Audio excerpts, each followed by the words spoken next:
Hello students, कैसे हैं आप सभी। आई होप आप सभी अच्छे होंगे, अपने घर पर सुरक्षित होंगे। मैं ज्योति आप सभी का स्वागत करती हूँ आपके अपने यूट्यूब चैनल जनमानी क्लासेस में, जहाँ पर हम पढ़ते हैं मैथमेटिक्स फॉर ग्रेजुएशन। एंड इस क्लास में हम पढ़ेंगे बीएससी थर्ड सेमेस्टर की फर्स्ट बुक अलजेब्रा, जिसमें आपका चैप्टर चल रहा है सब रिंग्स एंड आइडियल्स। ये आपका इस बुक का लास्ट लेक्चर है और आज इस चैप्टर का भी आपका लास्ट लेक्चर है, क्योंकि आज ये चैप्टर जो है वो आपका कंप्लीट हो जाएगा। ठीक है, तो इसमें बात कर रहे थे हमने सब रिंग्स के बारे में बात कर ली थी। मैंने आपको ऑलरेडी बताया था, इससे पहले जो हमने चैप्टर किया था वो हमने किया था रिंग्स। तो रिंग्स पढ़ा था हमने, उसके अंदर फील्ड वगैरह ये सब टॉपिक्स जो है वो हमने कवर किए थे। इस चैप्टर में आपका उससे ही कनेक्शन होगा, यानी कि जो चैप्टर रिंग वाला था अगर आपने वो अच्छे से देख लिया है, समझ लिया है, तो आपको इस चैप्टर में कोई भी प्रॉब्लम नहीं आएगी। बट अगर आपने वो चैप्टर नहीं देखा है तो इसमें आपको प्रॉब्लम आएगी, इसलिए पहले आप लोग उस चैप्टर को कवर कीजिएगा, उसके बाद में इसको देखिएगा। ठीक है, तो इसमें हमने सब रिंग के बारे में कल बात कर ली थी, कल डिस्कस कर लिया था। आइडियल्स की डेफिनेशन मैंने आपको लिखाई थी, उससे पहले एक सबफील्ड की डेफिनेशन। तो जो लास्ट टॉपिक हमने करा था कल के लेक्चर में वो किया था सबफील्ड, एंड उसके बाद में किया था आइडियल्स। तो अब आइडियल्स के ऊपर बेस्ड ही एक और डेफिनेशन है नल आइडल की। नल आइडल किसे कहते हैं, ये आपकी 2018 में पूछी गई है अवध में, तो इंपॉर्टेंट डेफिनेशन है, एक बार इसको समझ लीजिएगा।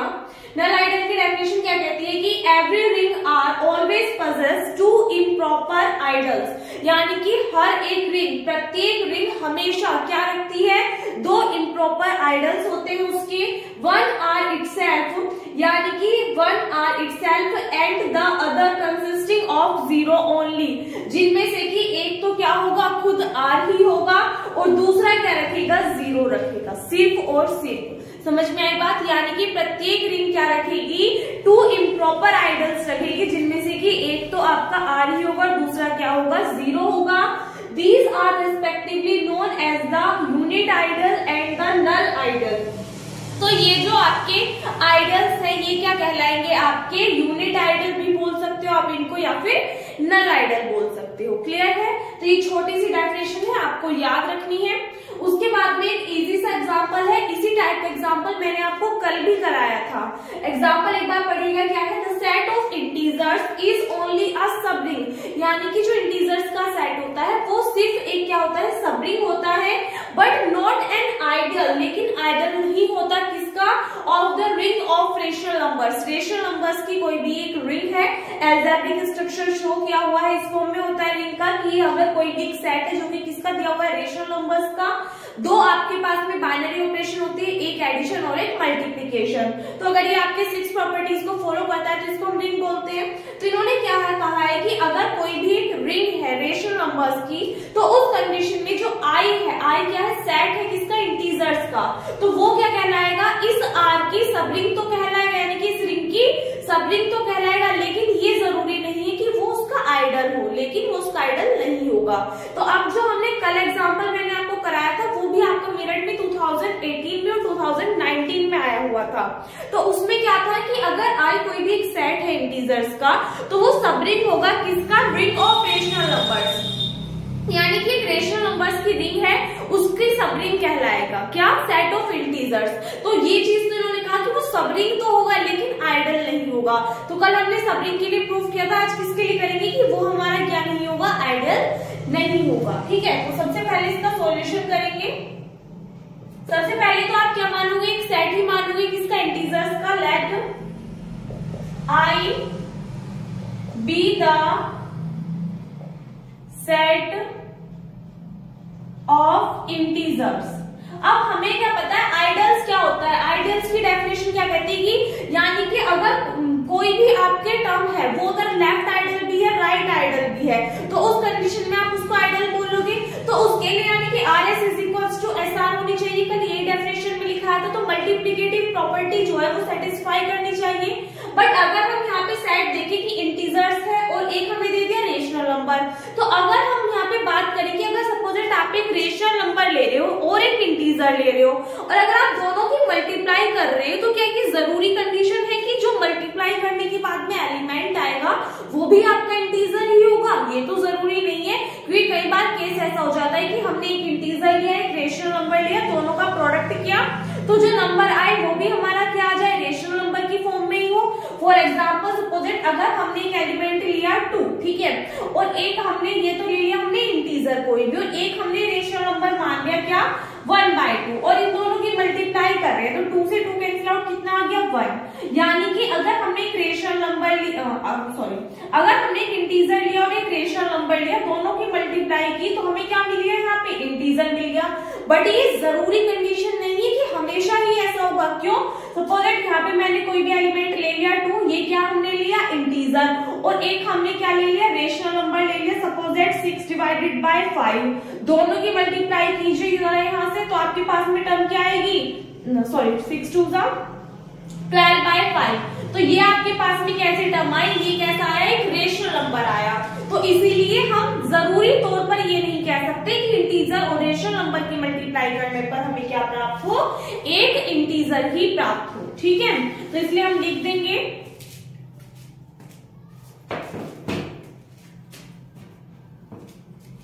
The product of rational number,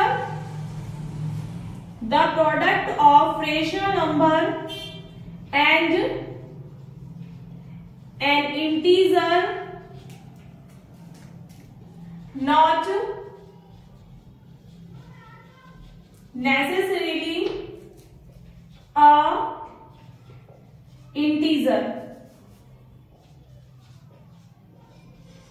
यानी कि जरूरी नहीं है कि एक रेशनल नंबर और एक इंटीजर का प्रोडक्ट क्या हो, एक इंटीजर ही हो इन अ सेंस। इसलिए हम क्या कह सकते हैं इसको डिफाइन करने के तौर पे कि अगर कोई भी एलिमेंट लिया हमने 3 जो कि किसको बिलोंग कर रहा है, हमने मान लिया ये इंटीजर को बिलोंग कर रहा है ना, एंड एक हमने एलिमेंट ले लिया कोई भी 2/5, कोई भी आप ले सकते हो जो कि किसको बिलोंग करेगा रेशनल नंबर को बिलोंग करेगा।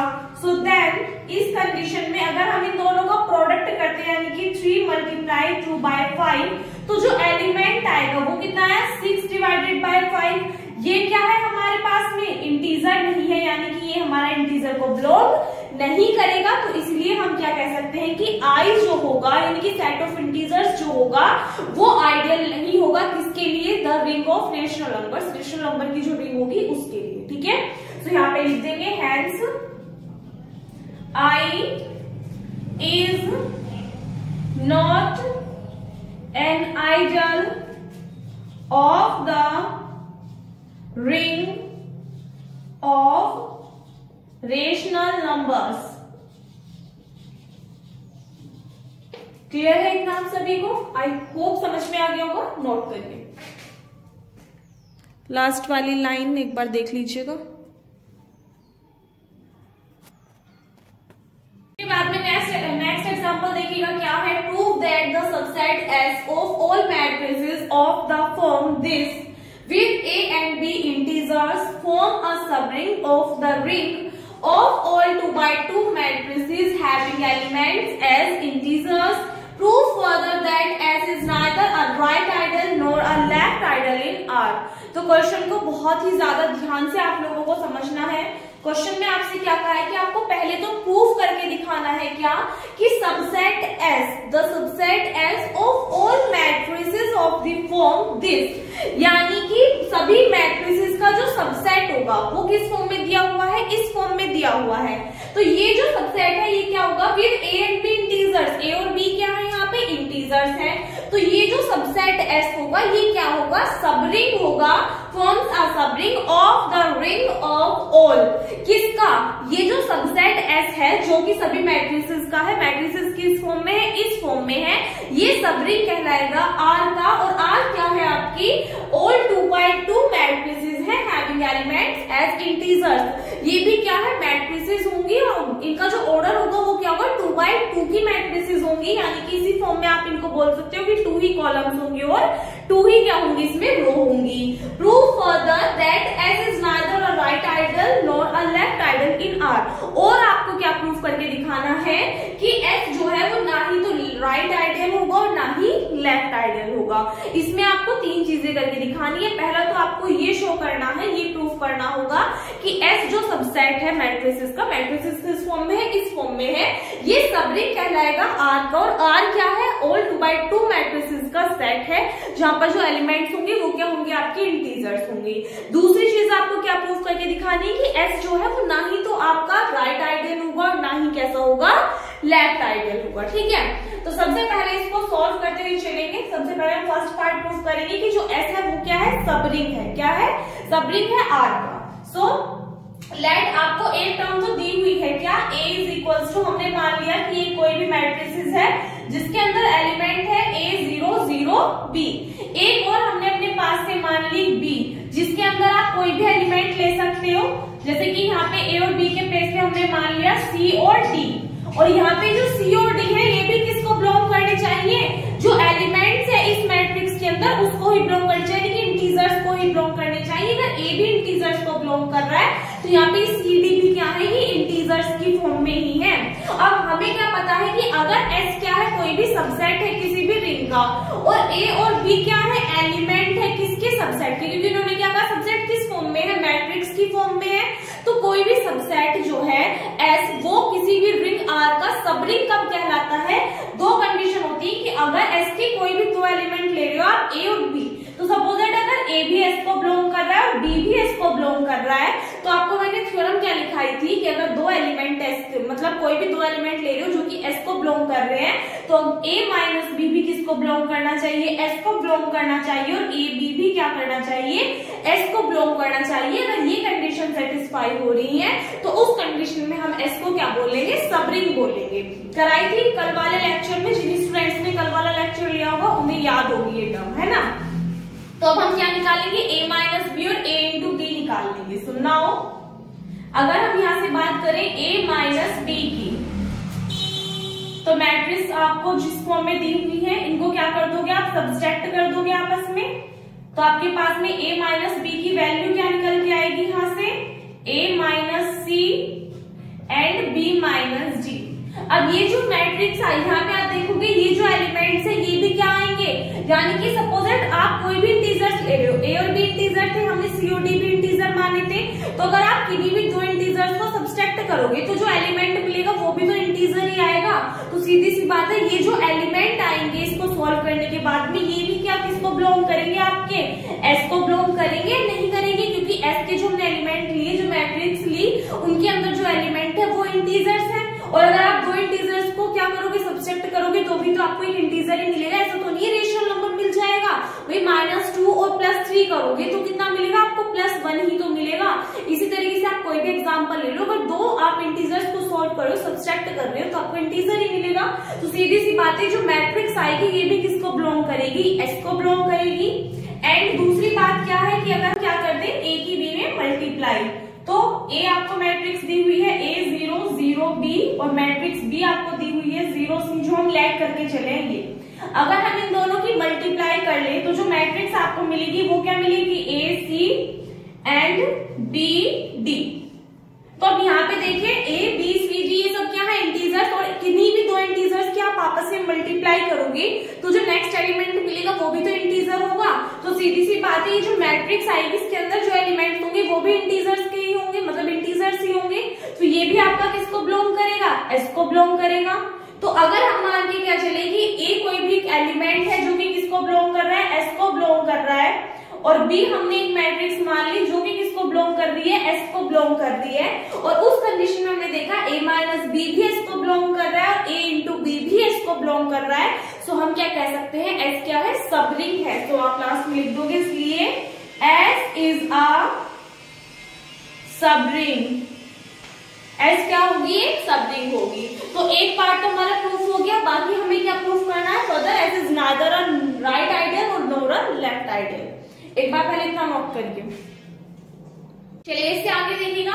आगे सॉल्व करने से पहले एक बार मैं आपको ये रिकॉल करा दूं कि राइट आइडियल और लेफ्ट आइडियल के लिए कंडीशन क्या होती है। तो कंडीशन ये होती है कि ऐसा अगर कोई भी एक सबरिंग है किसकी, रिंग R की, तो अगर आप एक एलिमेंट किससे ले रहे हो, S से। सपोज दैट एक एलिमेंट लिया हमने स्मॉल s जो कि किसको बिलोंग कर रहा है, कैपिटल एस को, और एक एलिमेंट हमने ले लिया स्मॉल आर जो कि किसको बिलोंग कर रहा है, कैपिटल आर को, यानी कि एस इसका एलिमेंट ले लिया और एक एलिमेंट ले लिया इसका।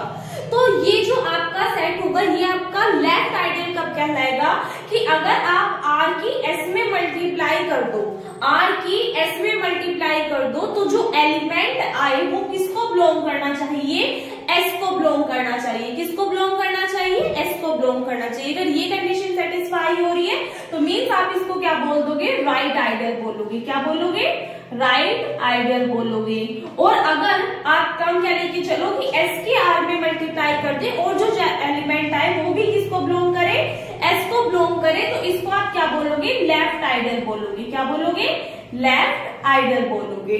और अगर ये एक दूसरे को बिलोंग ना करे, मतलब ये जो एलिमेंट्स आए आर एस या एस आर वो एस को बिलोंग ना करे, तो ना ही तो वो लेफ्ट आइडियल होगा और ना ही राइट आइडियल होगा। ठीक है, तो यहाँ पे देखिएगा, सपोज दैट हम कोई भी एक मैट्रिक्स मानते हैं। तो अब अपने क्वेश्चन पे चले, तो हमसे क्या कहा है, जो सबसेट एस है वो क्या है आपका, ऑल मैट्रिसेस की फॉर्म में, मैट्रिसेस किस फॉर्म में, इसमें, और ए और बी क्या है, इंटीजर्स। तो हम मान लेंगे फर्दर, सेकंड कंडीशन के लिए ले रहे हैं, तो हमने मान लिया कि लेट एक एलिमेंट मान लिया एस, तो एस आपका किस फॉर्म में होगा, हमने एलिमेंट मान लिया 1 0 0 1, जहां पर 1 क्या है आपका इंटीजर्स का सेट है, तो एस हमने ये मान लिया, ये किसको बिलोंग करेगा, आपका कैपिटल एस को बिलोंग करेगा। एंड एक हमने एलिमेंट ले लिया आर, जो कि आपका किसका सेट होगा, ये भी आपका इंटीजर्स का सेट होगा, और मैट्रिक्स कैसी होगी, 2x2 की मैट्रिक्स होगी। तो हमने एक मैट्रिक्स मान ली, सपोज दैट अपने पास से कोई भी मैट्रिक्स आप सेट कर सकते हो, यानी कि जो एलिमेंट्स होंगे वो आप अपने पास से लेट कर सकते हो। ठीक है, तो ये जो मैट्रिक्स होगी ये आपकी किसको बिलोंग करेगी, कैपिटल आर को बिलोंग करेगी, क्योंकि उसी का ही तो एक एलिमेंट हमने लेट किया है। तो यहाँ से अब अगर आप देखोगे, देन अगर हम क्या निकालते हैं, S into R, sorry first हमें कंडीशन निकालनी है आर इंटू एस। क्या निकालना है, आर इंटू एस। तो यहाँ पे अगर आप इसको सोल्व करो, आर मैट्रिक्स क्या दी हुई है, 3 2 4 1, एस दी हुई है 1 0 0 1। इसको जरा सोल्व करना आप पे आता है, 3 1 सा 3, फिर ये टर्म 0 हो जाएगी, फिर इसमें मल्टीप्लाई करोगे 0, नेक्स्ट टर्म आएगी 4, इसको सोल्व करोगे 2, एंड देन इसको सोल्व करोगे 1। तो ये जो मैट्रिक्स आई, क्या ये एस को बिलोंग कर रही है, एस हम लेके क्या चले ये वाली टर्म, तो क्या ये इसको बिलोंग कर रही है, नहीं कर रही। तो इट मीन्स हम क्या लिख सकते हैं, R S does not belongs to S, so S is not a right ideal, यानी कि एस क्या होगा, राइट आइडियल नहीं होगा। सेम ऐसी एंड एस आर की वैल्यू निकालोगे, तो एस आपको क्या दी हुई है मैट्रिक्स 1 0 0 1, आर दिया हुआ है 3 2 4 1। इसको सॉल्व करोगे तो आपके पास में ये मैट्रिक्स आएगी, और ये भी क्या नहीं कर रही, हमारी एस को बिलोंग नहीं कर रही। तो इसके लिए भी हम क्या लिखेंगे कि S is not a right left ideal, S is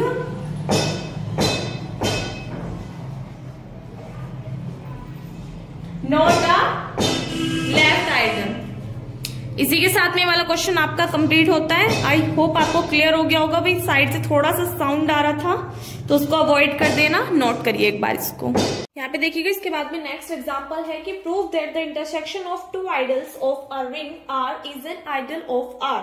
मतलब क्या है कि आपको प्रूफ करके दिखाना है कि the intersection of two ideals का intersection of a ring R, जो रिंग आर का कोई भी टू आइडल्स मान लिया, यानी कि आर कोई भी एक रिंग है उसके टू आइडल्स मान लिया, आप अपने पास सिलेक्ट कर सकते हैं, चाहे S1 S2 मान लो, S या T मान लो, जो भी आपका मन करे। तो उन S1 S2 या S या T जो भी आप क्या मानोगे, आइडल्स मानोगे, उनका जो इंटरसेक्शन होगा वो भी क्या होगा, आइडियल होगा। किसका, आर का। ये बात हमें क्या करनी है, इस एग्जाम्पल में प्रूफ करनी है। तो जो बात आपसे प्रूफ करने के लिए बोलता है उसको क्या करते हैं, पहले लेट करते हैं। तो अब हमें तो यही नहीं पता कि टू आइडल्स होंगे कौन कौन से, तो सबसे पहले हम लेट कर लेंगे क्या, कि let S and T be any two ideals of a ring R. हमने क्या मान लिया, आर और एस क्या है, कोई भी टू आइडल्स है किसके, सब रिंग आर के। So in order to prove that, क्या प्रूव करने के लिए कि S और T का जो इंटरसेक्शन होगा वो भी क्या होगा, जो रिंग है आपका उसका क्या होगा, आइडियल होगा। तो in order to show that S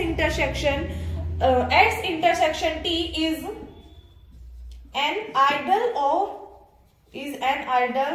of R, तो ये दर्शाने के लिए कि S इंटरसेक्शन T भी क्या होगा, आइडियल होगा R का। वी हैव, हम क्या ले लेंगे कि सपोजेट कोई भी दो एलिमेंट ले लिए हमने। अब हमें क्या पता है कि अगर S क्या होगा, लेफ्ट आइडल भी होगा R का, राइट आइडल भी होगा R का, तो उस कंडीशन में हम इसको क्या बोल सकते हैं कि ये आइडियल होगा किसका, R का। तो सबसे पहले अगर हम कंडीशन की बात करें कि सपोजेट एक एलिमेंट हमने R लेट कर लिया जो कि किसको बिलोंग कर रहा है, आपको रिंग को बिलोंग कर रहा है, यानी कि R किसको बिलोंग कर रहा है, कैपिटल R को बिलोंग कर रहा है। और एक एलिमेंट ले लिया हमने S जो कि किसको बिलोंग कर रहा है, इस साइड को बिलोंग कर रहा है, S इंटरसेक्शन T को बिलोंग कर रहा है। क्यों लिया हमने यहाँ से एलिमेंट, क्योंकि हमें इसको ही तो दिखाना है कि ये आइडियल है R का।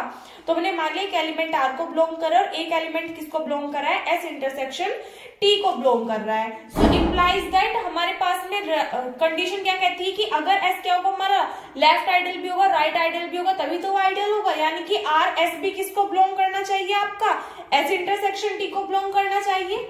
R S भी किसको बिलोंग करना चाहिए, S इंटरसेक्शन T को, सॉरी कैपिटल में बनेगी आपके पास में टर्म, एंड S R भी किसको बिलोंग करना चाहिए, यहाँ से S इंटरसेक्शन T को बिलोंग करना चाहिए। इस बात में कोई परेशानी नहीं है। अब यहाँ से एक बात देखिएगा, नाउ अगर एलिमेंट S किसको बिलोंग कर रहा है, S इंटरसेक्शन T को बिलोंग कर रहा है, तो इसका मतलब क्या है, इम्प्लाइज दैट हम क्या कह सकते हैं कि S किसको भी बिलोंग करेगा, यहाँ से कैपिटल S को भी बिलोंग करेगा, और S किसको भी बिलोंग करेगा, यहाँ से आपका कैपिटल T को भी बिलोंग करेगा। यानी कि S को भी बिलोंग करेगा और ये T को भी बिलोंग करेगा। बट S और 2 कैसे हैं आपके पास में, दो आइडल्स हैं R के, but S and T are two idols of R। So इस कंडीशन में हमें क्या पता है कि अगर R कोई भी एक एलिमेंट है जो कि किसको बिलोंग कर रहा है, कैपिटल R को, और हमने देखा कि अगर S कोई एलिमेंट है जो कि किसको बिलोंग कर रहा है, कैपिटल S को। सो इम्प्लाइज दैट, सीधी सी बात है, आइडल्स की कंडीशन क्या कहेगी, यानी कि राइट आइडल यानी कि RS भी किसको बिलोंग करना चाहिए, S को बिलोंग करना चाहिए, और SR भी किसको बिलोंग करना चाहिए, यहाँ से कैपिटल S को बिलोंग करना चाहिए। S क्या है हमारे पास में, आइडल हमने एक माना, दूसरा आइडल हमने क्या माना था, T। तो सेम इसी तरीके से इम्प्लाइज दैट हम क्या कह सकते हैं कि अगर R कोई भी एक एलिमेंट है जो कि R को बिलोंग कर रहा है, और एक हमने एलिमेंट मान लिया क्या, S जो कि किसको बिलोंग कर रहा है, आपका T को बिलोंग कर रहा है। सो इम्प्लाइज दैट यहाँ से आपके पास में कंडीशन क्या बनेगी कि RS भी किसको बिलोंग करना चाहिए, आपका T को बिलोंग करना चाहिए, और यहाँ से कंडीशन बनेगी कि SR भी किसको बिलोंग करना चाहिए, T को बिलोंग करना चाहिए। ठीक है, एक बार पहले इतना नोट करिए। तो यहाँ से आगे देखिएगा हम क्या कंडीशन ले सकते हैं। यहाँ से हमने देखा RS किसको बिलोंग कर रहा है, नाउ RS अगर किसको बिलोंग कर रहा है, S को बिलोंग कर रहा है, और RS यहाँ से किसको बिलोंग कर रहा है, आपका T को बिलोंग कर रहा है। सो इम्प्लाइज दैट हम क्या कह सकते हैं कि RS किसको भी बिलोंग करेगा, S इंटरसेक्शन T को भी बिलोंग करेगा। ये बात मैंने आपको कल भी समझाई थी कि सपोज दैट आपके पास में कोई भी दो सेट है, और वो एलिमेंट जो आपका इस सेट के अंदर है, इस सेट के अंदर है, तो वो इसके इंटरसेक्शन के अंदर भी आएगा। क्यों, क्योंकि सपोज दैट आपके पास में दो सेट है, एक A है और एक B है, इसके अंदर एलिमेंट है 1 2 3, इसके अंदर एलिमेंट है 1 2। तो अगर हम इनके इंटरसेक्शन की बात करेंगे तो इंटरसेक्शन में क्या आएंगे, वो एलिमेंट जो दोनों में क्या है, कॉमन है, और यूनियन में क्या आ जाएंगे, सभी एलिमेंट्स आ जाएंगे। तो इंटरसेक्शन में क्या आते हैं, जो एलिमेंट्स कॉमन होते हैं। तो कॉमन का मतलब क्या है कि अगर RS एक एलिमेंट है जो S को भी बिलोंग कर रहा है, और RS एक एलिमेंट है जो T को भी बिलोंग कर रहा है, तो जब हम S इंटरसेक्शन T करेंगे, RS क्या करेगा, उसको भी बिलोंग करेगा। सेम इसी तरीके से ही हम क्या कह सकते हैं कि अगर एक एलिमेंट SR किसको बिलोंग कर रहा है, S को बिलोंग कर रहा है, और सेम एक एलिमेंट SR किसको बिलोंग कर रहा है, T को बिलोंग कर रहा है। सो इम्प्लाइज दैट हम क्या कह सकते हैं कि SR किसको भी बिलोंग करेगा, S इंटरसेक्शन T को भी बिलोंग करेगा। अब ये कंडीशन क्या है, हमने क्या किया था, अगर आप इसको RS न मान के सपोजेट कोई सिंपल सा एलिमेंट लेट कर लो कि अगर कोई एलिमेंट किसी सेट को बिलोंग कर रहा है, दोनों ही क्या मान के चले थे, हम ये आइडल्स मान के चले थे रिंग के। तो अगर उस कंडीशन में RS भी उस एलिमेंट को बिलोंग कर रहा है, SR भी उस एलिमेंट को बिलोंग कर रहा है, तो ये जो टर्म होगी, ये एलिमेंट आपका क्या कहलाएगा, आइडल कहलाएगा, किसका, रिंग R का। तो इसलिए हम क्या कह सकते हैं कि hence S intersection T is also an ideal of R, यानी कि S intersection T भी क्या होगा, R का आइडल होगा। ठीक है, इसी के साथ में ये वाला एग्जाम्पल आपको कंप्लीट होता है, नोट करिए। नेक्स्ट देखिएगा, इसके बाद में थ्योरम है और काफी ज्यादा इंपॉर्टेंट थ्योरम है। ये आपकी 2019 में पूछी गई है और उससे पहले तो ये आपकी कई बार आ गई है 9 में, 13 में, 15 में वगैरह वगैरह। तो थ्योरम का स्टेटमेंट क्या कहता है कि a field has no proper ideals, यानी कि एक जो फील्ड होगा वो क्या नहीं रखेगा, कोई भी प्रॉपर आइडल उसका नहीं होगा। इन अ सेंस, दूसरी लैंग्वेज में आप इसको कैसे बोल सकते हो कि if F is a field, यदि एफ क्या है, कोई भी एक फील्ड है, then its only ideals are 0 and F itself. तो उस कंडीशन में जो ओनली आइडल होगा एफ का वो क्या होगा, या तो 0 होगा या फिर एफ इटसेल्फ होगा, यानी कि अपने आप ही होगा। और अगर बात करेंगे कौन सी डेफिनेशन है, जो मैंने आपको स्टार्टिंग में कराई थी, नल आइडल वाली, है ना।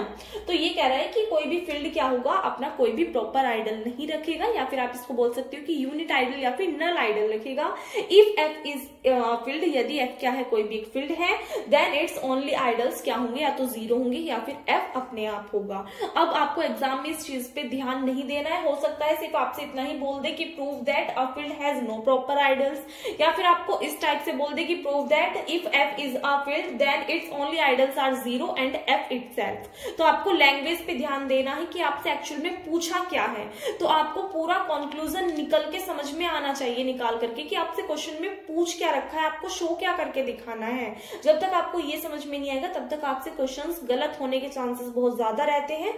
तो आपको क्वेश्चंस को पढ़ना जरूर आना चाहिए। ठीक है, तो या तो आपसे फर्स्ट लाइन बोल दिया, नीचे वाली कुछ भी बोल दिया, कंप्लीट आपको ऐसे ही बाइंड करके दे दे, जैसे कि थ्योरम का स्टेटमेंट यहाँ पे लिखा हुआ है, कैसे भी वो आपसे पूछ सकता है। तो हम प्रूफ करेंगे। प्रूफ के लिए यहाँ पे देखिएगा, बात करें फील्ड की, तो फील्ड मैंने आपको कराया था इससे पहले चैप्टर जो मैंने रिंग कराया था उसमें। तो हम क्या मान के चलेंगे यहाँ पे प्रूफ करने के लिए कि सपोज दैट एस क्या है, कोई भी एक नॉन जीरो आइडल मान लेंगे, किसका, फील्ड एफ का, और एक एलिमेंट लेट कर लेंगे जो कि आपका 0 नहीं होगा, वो भी किसको बिलोंग करना चाहिए, आपके सेट को बिलोंग करना चाहिए। ठीक है, तो लिख देंगे let S be N E, S मान लेते हैं क्या है, कोई भी एक नॉन जीरो आइडियल है, किसका, फील्ड एफ का। Let S be N E non zero ideal of the field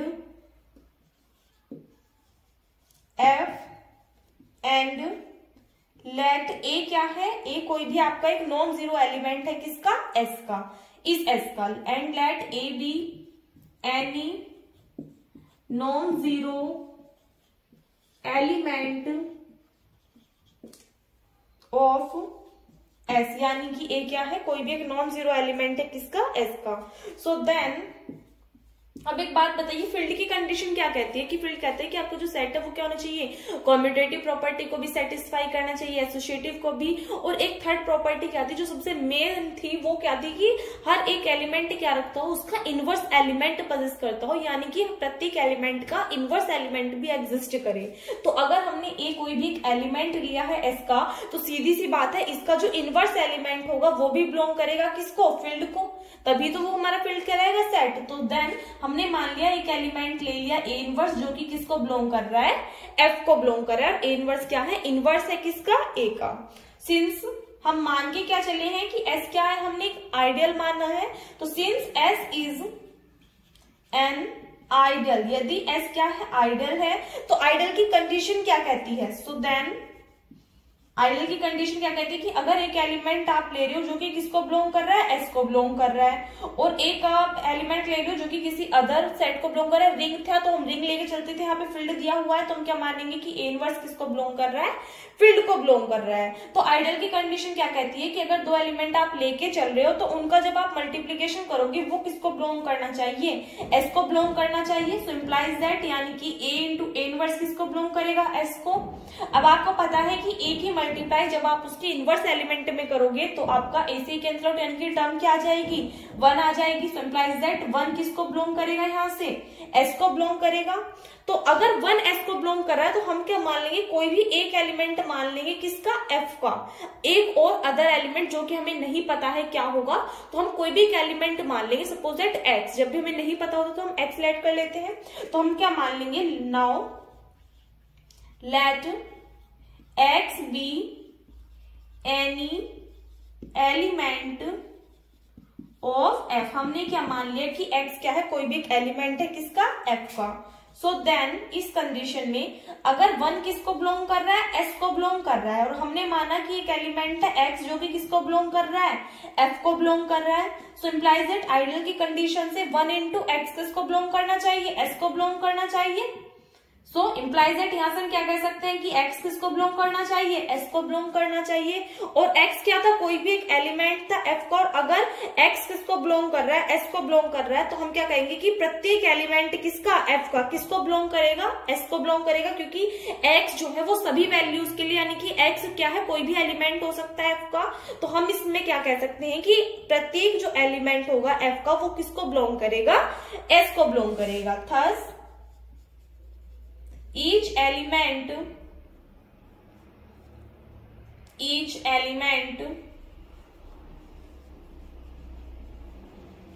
of f belongs to s। किसको बिलोंग करेगा, प्रत्येक एलिमेंट f का s को बिलोंग करेगा। ठीक है, एक बार पहले इतना नोट कर लीजिए। तो यहां से आगे देखिएगा, जब हमने ये टर्म प्रूफ कर दी कि अगर x कोई एलिमेंट f का है और x आपका s को भी बिलोंग कर रहा है, तो सीधी सी बात है, हम क्या कह सकते हैं कि देयरफॉर f क्या है आपका, सबसेट होगा किसका, s का। बट हम पहले ये भी तो टर्म लेके चले थे कि s का एक एलिमेंट है जो कि f को भी बिलोंग करेगा, तो उस कंडीशन में s भी सबसेट होगा किसका, f का। तो अगर f सबसेट है s का और s सबसेट है f का, सो देन इस कंडीशन में हम क्या कह सकते हैं कि जो s है वो क्या होगा, f के इक्वल होगा, यानी कि s is equals to f या फिर f is equals to s हम बोल सकते हैं।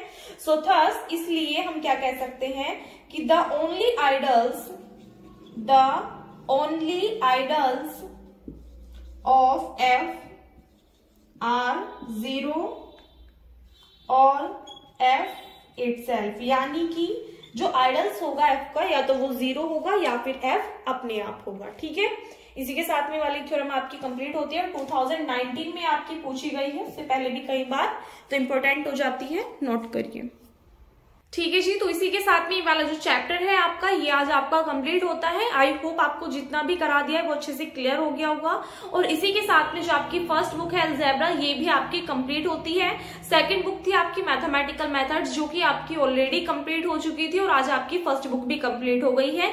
मेरी साइड से आपका सारा सिलेबस कवर हो चुका है, इससे ज्यादा आपको कुछ भी पढ़ने की जरूरत नहीं है। जितना आपको करा दिया उतना सफिशियंट है। दोनों बुक से अगर आप इतना कवर कर लेते हो तो एग्जाम्स में आपके अच्छे मार्क्स आने बिल्कुल तय है, इससे बाहर आपका पेपर नहीं जाएगा। 80 to 90% की गारंटी मैं ले रही हूँ कि जितना करा दिया आपका उसी में से आएगा। 10% आपका बाहर से आ जाए तो वो तो मैं नहीं कह सकती। ठीक है, तो बाकी बात करेंगे अगर वो स्टूडेंट जिनका स्टार्टिंग से सिलेबस अब तक कंप्लीट हो गया, जो कि साथ के साथ चल रहे हैं, बहुत से स्टूडेंट्स आप में से ऐसे हैं जो कि स्टार्टिंग से लेके अब तक साथ है, तो भी आप सभी का सिलेबस कवर हो गया है।